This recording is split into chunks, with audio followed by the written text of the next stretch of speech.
Dear student, welcome back my channel.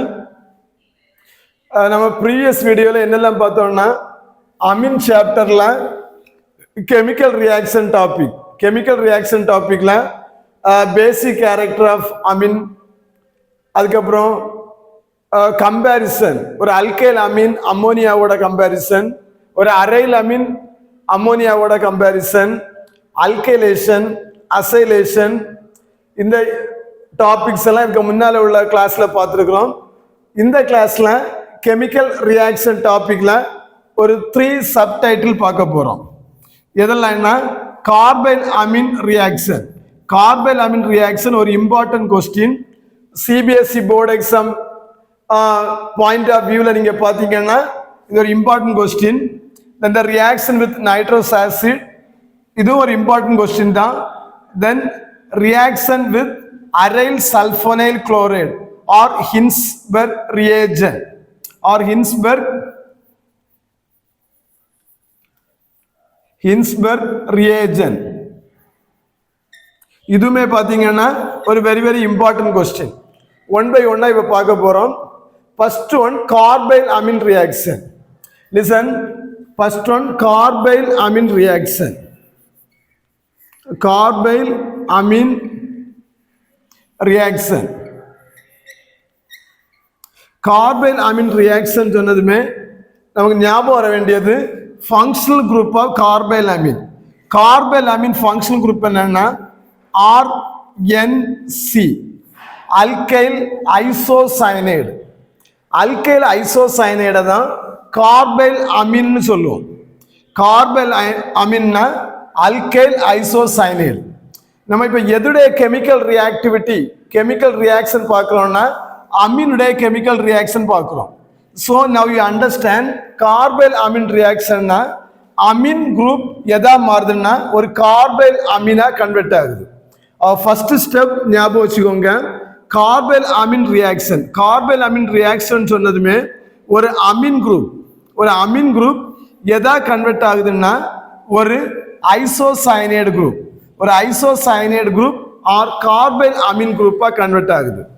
செகண்டா இதுல என்ன ஞாபகம் வச்சுக்கணும்னா இந்த carbylamine test it will be suitable for only the primary amine. அது என்ன சொல்லலாம்னா test for primary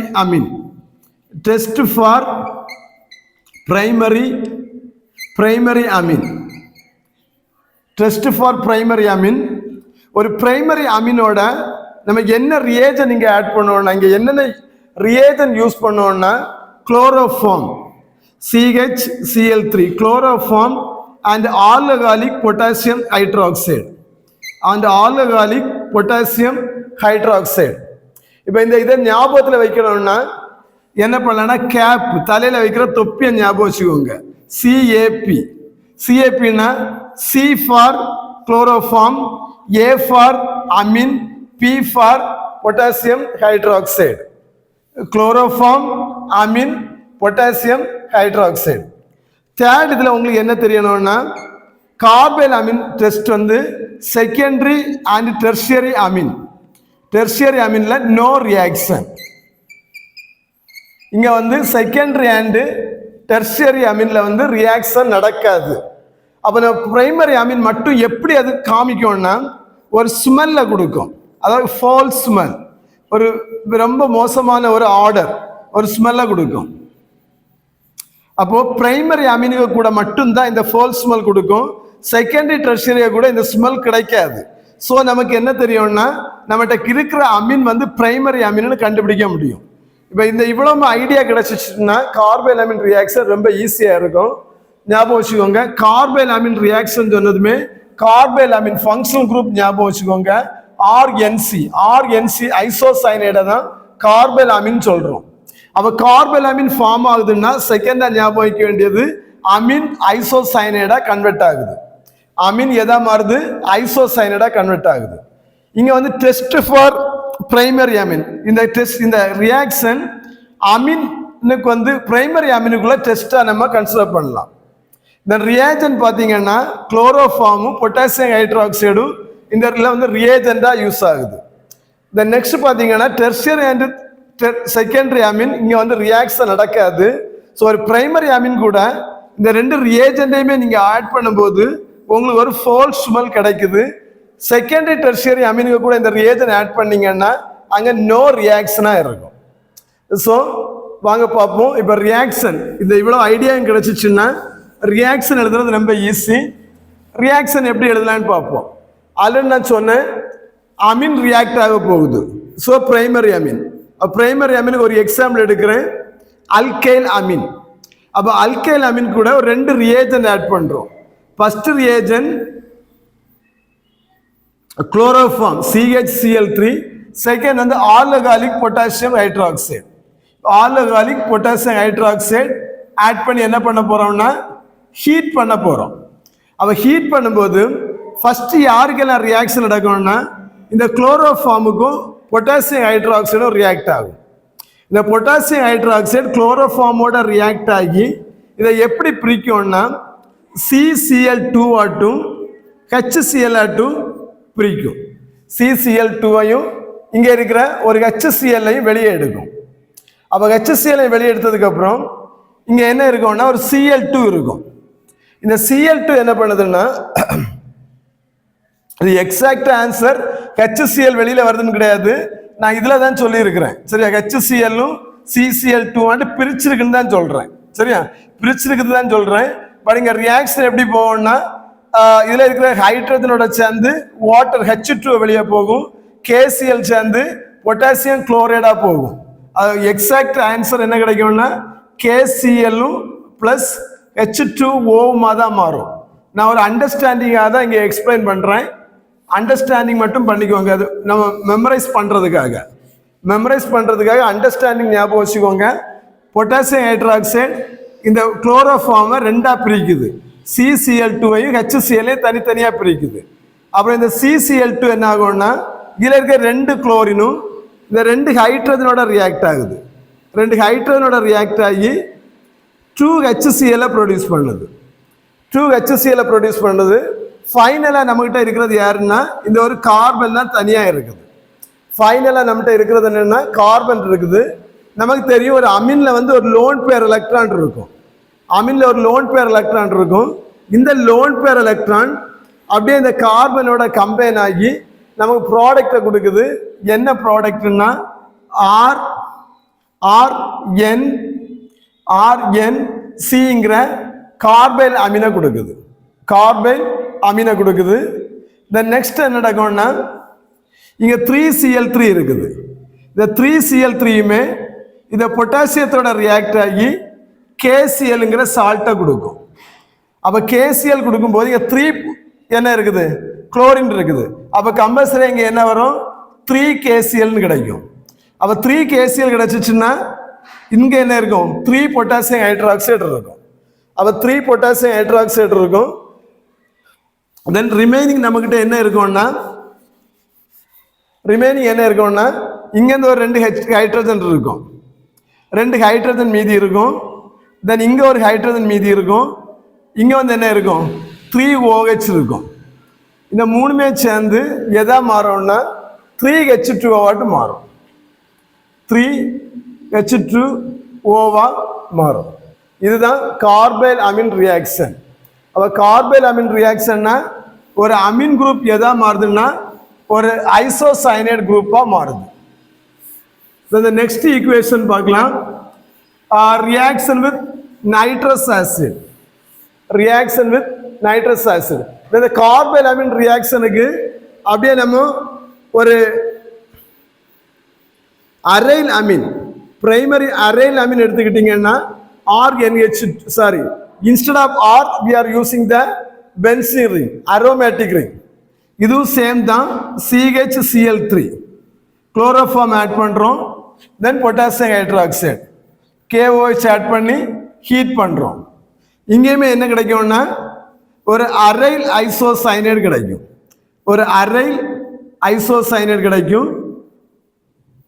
aryl isocyanate.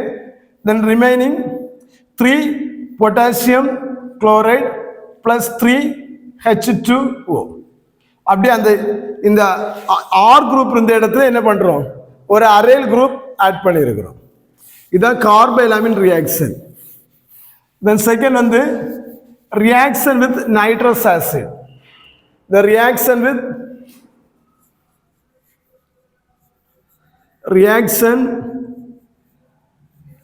with nitrous acid HNO2. nitrous acid. First of all, primary amine எடுத்துக்கிறோம். primary amine or NH2. primary amine பாத்தீங்கன்னா nitrous acid வந்து என்ன பண்ண மாட்டாங்கன்னா maximum storage பண்ணி வைக்க மாட்டாங்க. நைட்ரஸ் ஆசிடை அதை ப்ரெசன்ஸ் ஆஃப் டைமில் தான் என்ன பண்ணுவாங்கன்னா ப்ரிப்பேர் பண்ணுவாங்க. ப்ரெசன்ஸ் ஆஃப் டைமில் ப்ரிப்பேர் பண்ணுறதுக்கு நைட்ரஸ் ஆசிட் ப்ரொடியூஸ் பண்ணுறதுக்கு எதை எடுப்பாங்கன்னா sodium nitrate NaNO2 sodium nitrate HCl மிக்சரையும் எடுப்பாங்க. இப்போ NaNO2 HClமா சேர்ந்து இந்த HNO2 ப்ரொடியூஸ் பண்ணும்.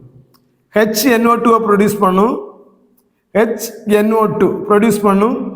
NaCl சேர்ந்து ஒரு சால்ட்டா NaCl வெளியே போகும். எப்போதுமே HNO2 டைரக்டா நம்ம ஆட் பண்றது கிடையாது. ஏன்னா அது ஒரு ரொம்ப ஆக்சிடைசிங் ஆயிரும். ஸோ நம்ம யூஸ் பண்றது NaNO2 பிளஸ் HCl. இதுதான் நைட்ரஸ் ஆசிட் நம்ம யூஸ் பண்றது. இப்போ நைட்ரஸ் ஆசிட் யூஸ் பண்ணும்போது இங்க என்ன நடக்கும்னா NaNO2 HCl சேரும்போது நைட்ரஸ் ஆசிட் நமக்கு கிடைச்சிடும். என்ன கிடைச்சிடும்? HNO2 நைட்ரஸ் ஆசிட் கிடைச்சிடும். நைட்ரஸ் ஆசிட் ஒரு அமீனோட ரியாக்ட் ஆகும்போது ப்ராடக்ட் என்ன கிடைக்கும்னா ஒரு அல்கைல் டைசோனியம் சால்ட் கிடைக்கும். Alkyl diazonium salt. இப்போ இந்த tendency of the alkyl diazonium salt எப்படி இருக்கும்னா ஒரு அன்ஸ்டேபிளா இருக்கும். இம்மீடியட்டா என்ன செய்யணும்னா இந்த நைட்ரஜனை ரிலீஸ் பண்ணிடும். அப்போ ரிலீஸ் பண்ணிடும்போது இங்கே என்ன நடக்கும்னா ஒரு வாட்டரோட ரியாக்ட் ஆகும்போது நமக்கு ஒரு ஆல்கஹால் கிடைக்கும். ஒரு ஆல்கஹால் ப்ரொடியூஸ் ஆகும். தென் N2 நைட்ரஜன் வெளியே போயிடும். இந்த மாதிரியா நமக்கு வந்து என்ன செய்யும் ரியாக்ஷன் கிடைக்கும். தென் ஆல்சோ ஒரு HCl ப்ரொடியூஸ் பண்ணும். தென் இதே இது ஒரு அரோமேட்டிக் அமீன் அதாவது அனிலினோட ரியாக்ட் ஆகும்போது NH2 ஒரு அனிலினோட ரியாக்ட் ஆகும்போது இங்கேயுமே நைட்ரஸ் ஆசிட் எப்படி எடுக்கிறாங்கன்னா NaNO2 plus HCl NaNO2 plus HCl NaNO2 HCl தான் ஆட் பண்றாங்க. அப்ப நமக்கு என்ன கிடைக்கும்னா HNO2 கிடைக்குது. சரியா? HNO2 கிடைக்குது. இங்க என்ன நடக்கும்? இங்க வந்து ஒரு அல்கைல் டயசோனியம் சால்ட் கிடைக்குது. இங்க வந்து அரைல் டயசோனியம் சால்ட் கிடைக்குது N2Cl. இப்போ இங்க எடுத்துக்கிட்டீங்கன்னா நமக்கு இங்க என்ன பார்த்தோம்? இந்த சால்ட் வந்து அன்ஸ்டேபிள்னு பார்த்தோம். பட் இந்த சால்ட் என்ன ஆகும்? ஒரு ஸ்டேபிள் சால்ட்டா இருக்கும். இப்போ ஒரு எக்ஸாம் பாயிண்ட் ஆஃப் வியூவில் நீங்கள் எடுத்துக்கோங்க.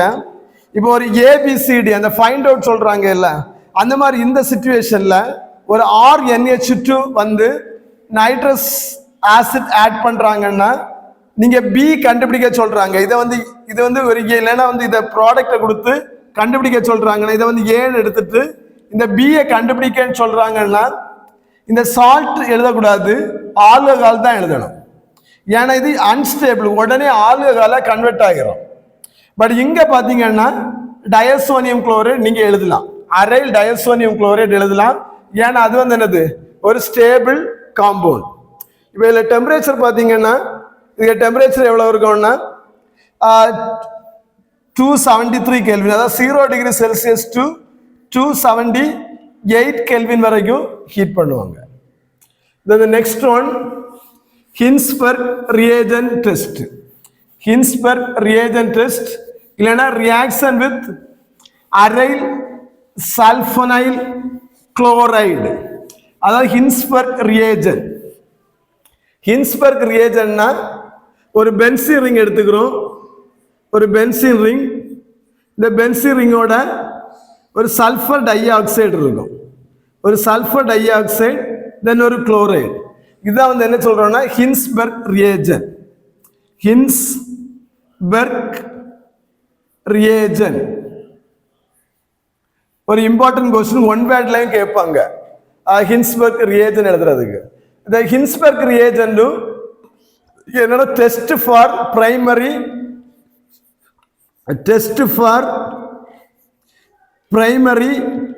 Primary secondary and tertiary amine. இப்போ வந்து ஹின்ஸ்பெர்க் ரியாஜன் பிரைமரி அமீன்லையும் செகண்டரி அமீன்லையும் ரியாக்ட் ஆகி ப்ராடக்டை கொடுக்கும். டெர்ஷியரி அமீனோட ப்ராடக்ட் வந்து ஃபார்ம் பண்ணாது. ஸோ ஈஸியாக அவங்கள்ட்ட ஒரு கேட்பாங்க, how do you identify primary secondary and tertiary amine? How do you separate the primary and secondary tertiary Ameen? அதுக்கு வந்து என்ன டெஸ்ட்னா ஹின்ஸ்பெர்க் ரியேஜன் டெஸ்ட் தான் இதுக்கு வந்து ஒரு சூட்டபிள் எக்ஸாம்பிள். நம்ம எக்ஸாம்பிள் பார்க்க போவோம். ஃபர்ஸ்ட் வந்து ஹின்ஸ்பெர்க் ரியேஜன் பிரைமரி அமீனோட எப்படி ரியாக்ட் ஆகுதுன்னு பார்ப்போம். ஹின்ஸ்பெர்க் ரியேஜன் எடுத்துக்கும். ஹின்ஸ்பெர்க் ரியேஜன்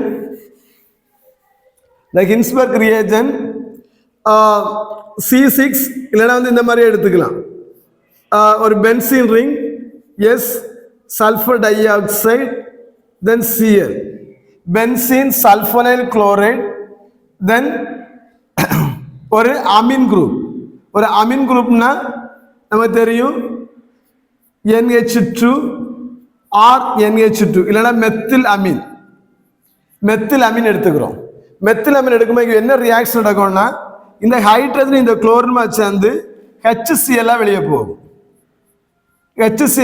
போகும். தென் அப்படியே இதை வந்து சேர்த்து எழுதினா போதும். அப்படியே ஒரு பென்சீன் ரிங் எழுதியிருக்கிறோம். ஒரு பென்சீன் ரிங் போடுறோம் C6H5, then sulphur dioxide, S double பாண்டோ இங்க Cl வெளியே போயிடுச்சு, ஹைட்ரஜன் வெளியே போயிடுச்சு. ஸோ சல்ஃபர் டைரக்டா யாரோட கம்பைன் ஆயிருக்கும்னா நைட்ரஜனோட கம்பைன் ஆயிருக்கும். நைட்ரஜனோட ஒரு ஹைட்ரஜன் இருக்கும், தென் CH3. இப்போ பார்த்தீங்கன்னா ஆல்ரெடி உங்களுக்கு தெரியும் அமைடுன்னா நம்ம என்ன பார்ப்போம், C டபுள் பாண்டோ NH2 குரூப். இதை தான் என்ன சொல்றோம், அமைடு குரூப்னு சொல்றோம். இந்த குரூப்பை தான் என்ன சொல்றோம், அமைடு குரூப் சொல்றோம். இப்போ இந்த குரூப்பை பார்த்தீங்கன்னா சல்ஃபன் அமைடுன்னு சொல்றோம். இந்த குரூப் இதை பார்த்தீங்கன்னா சல்ஃபன் அமைடு, அதாவது சல்ஃபர் டபுள் பாண்டோ NH2. இதுக்கு பேர் என்ன, சல்ஃபன் அமைடு. அப்ப இதுக்கு வந்து நீங்க நேம் எழுதுங்க பார்ப்போம். நேம் எழுதும்போது நம்ம எப்படி எழுதலாம், இப்போ ஃபார் எக்ஸாம்பிள் ஒரு அமைடு குரூப் இருக்குதுன்னா என்ன எழுதுவோம், ஃபங்க்ஷனல் குரூப்பை சஃபிக்ஸ்ல எழுதுவோம். அப்ப இதுல என்ன ஃபங்க்ஷனல் குரூப் இருக்குது, சல்ஃபன் அமைடு இருக்குது. அப்ப ஃபர்ஸ்ட் வந்து சல்ஃபன் அமைடு எழுதிடுவோம். சல்ஃபன் அமைடு எழுதியிருக்கிறோம். தென் ஃபர்ஸ்ட் நம்ம என்ன எழுதுவோம், ரூட் பேட் தான் எழுதுவோம். ரூட் பேட் எழுதுனதுக்கு அப்புறம் தான் என்ன பண்ணுவோம், அமைடு இந்த ஃபங்க்ஷனல் குரூப் எழுதுவோம். நான் கொஞ்சம் இது ஈஸியா இருக்கிறதுக்காக தான் ஃபர்ஸ்ட் வந்து என்ன எழுதிட்டேன், ஃபங்க்ஷனல் குரூப் சஃபிக்ஸ்ல எழுதி இருக்கிறேன். தென் ரூட் பேட் என்னதுல benzene long chain group. So benzene sulphonamide. Then N குரூப்ல என்ன இருக்குது, ஒரு சப்ஸ்டிடியூயன்ட் குரூப். ஸோ அது என்னது, substituent group is N methyl. So N methyl benzene sulphonamide. தான் அதோட நேம். இப்போ என் மெத்தில் சல்ஃபன் அமைடு பார்த்தீங்கன்னா இப்போ இந்த நைட்ரஜன் குரூப்ல இங்க பாரு, நைட்ரஜன் குரூப்ல என்ன இருக்குது, ஒரு ஹைட்ரஜன் இருக்குது. இந்த due to the hydrogen present of the N group, it will be behave as the acid. இப்போ நமக்கு தெரியும் அமீன் வந்து எப்படி இருக்கும்னா பேஸ் நேச்சர்ல இருக்கும். இப்போ இந்த சல்ஃபன் அமைடோட சேரும்போது நைட்ரஜன்ல இந்த ஹைட்ரஜன் இருக்கிறதுனால இதை வந்து ஆசிட்னு சொல்றோம். அப்ப இது ஆசிடா இருக்கிறதுனால இது எதுல ரியாக்ட் ஆகுதுன்னா ஒரு ஆல்கலில ரியாக்ட் ஆகுது. ஒரு ஆல்கலில ரியாக்ட் ஆகி சாலியபிளா மாறும். It will be soluble. நம்ம ஃபர்ஸ்டே சொன்னேன், this is a test for primary amine, secondary amine and tertiary amine. primary, secondary, tertiary amine எப்படி டிஃபரன்ஷியேட் பண்றோம்னா, பிரைமரி அமீன் அசிடிட்டியா ஆசிட் கேரக்டரா இருக்கும். ஸோ ஆல்கலியில நீங்க டிசால்வ் பண்ண போறீங்கன்னா அங்க டிசால்வ் நடக்கும், சாலியபிள் ஆகும். I hope you can understand. Then secondary amine, the next test பார்ப்போம். secondary amine பார்ப்போம்.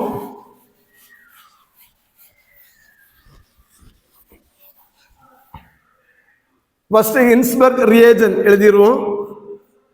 Hinsberg reagent S double bond O Cl plus secondary amine NH CH3 CH3 இதான் வந்து என்னது secondary Ameen.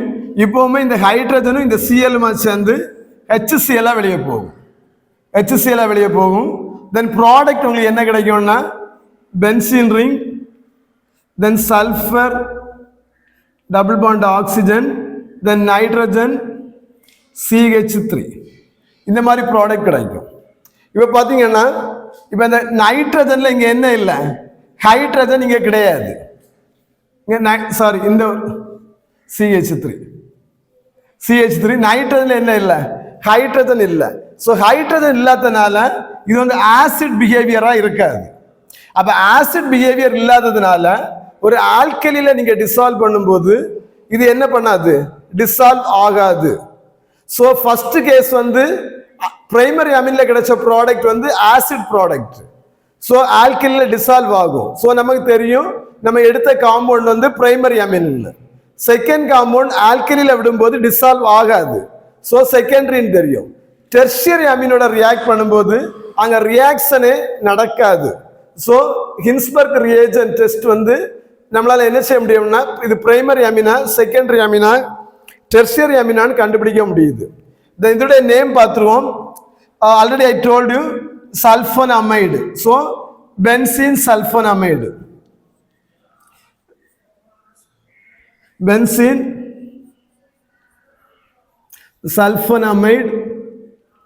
sulfonamide. Then the substituent group CH3 is a substituent group. So N, N dimethyl, dimethyl benzen sulfonamide is a product. So carbolamine reaction primary amine நான் கண்டுபிடிக்கிறது use ஆகுது. ஹின்ஸ்பர்க் reagent primary, secondary, tertiary மூணுமே இருக்குதா இல்லையான்னு கண்டுபிடிக்க முடியும். Carbon Ameen primary அமீனோட மட்டும் react ஆகி ஃபோல்ஸ் மேல கொடுக்கும், செகண்டரி டெர்ஷியரோட ரியாக்ட் நடக்காது. ஹின்ஸ்பர்க் பிரைமரி செகண்டரியில ரியாக்ஷன் நடக்கும், டெர்ஷியரியில மட்டும் ரியாக்ஷன் நடக்காது. ரெண்டுமே ஒரு நல்ல important question. First question last கொஸ்டினும். I hope you can understand. Further you have any doubt, just to put the comment section. Thank you students. Continuously watch my channel, subscribe my channel, then also inform your friends also. Thank you.